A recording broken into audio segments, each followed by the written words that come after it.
The current Yemeni crisis did not start only in 2015, started way before that. The origins of it is Yemen's version of the Arab Spring.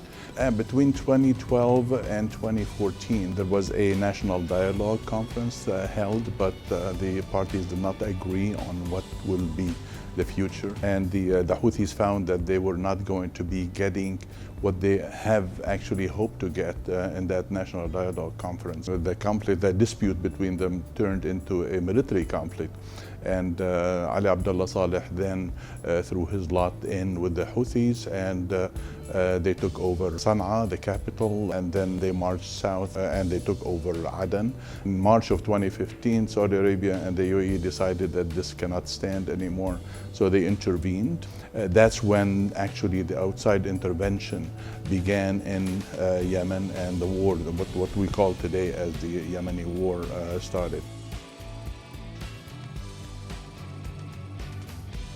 On the ground, there are the Saudis, there are the Emiratis, there are the forces of the President Mansour Hadi, there are obviously the Houthis. In the south, there is the Southern Transitional Council, which hopes to basically separate Yemen, to secede from northern Yemen and establish an independent state in the south. They themselves are supported by the United Arab Emirates, which actually put them in a conflict with Saudi policy in the country.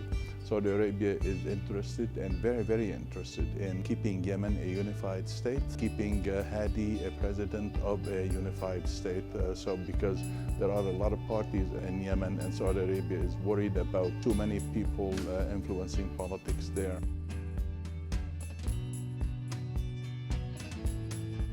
The UAE is a maritime power, all the way from the Arabian Gulf all the way to the Mediterranean.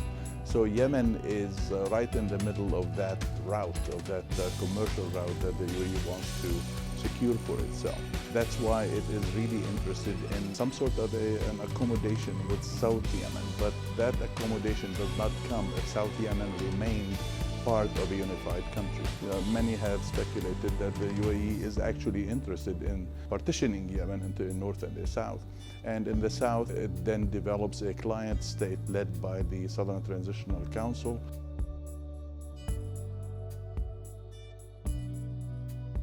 Well, right now, unfortunately, there is a stalemate. The Southern Transitional Council is not ready to just throw in the towel, so to speak. The UAE is also not going to allow the Southern Transitional Council to throw in the towel before they try something.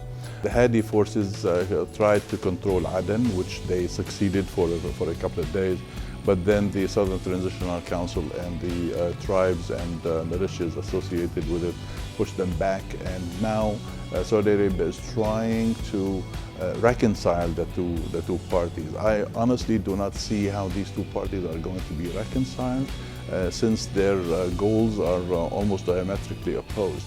The UAE seems to have thrown in its lot behind the Southern Transitional Council, and President Hadi is right now calling for the expulsion of the UAE from the Saudi Arabian-led coalition to fight the Houthis.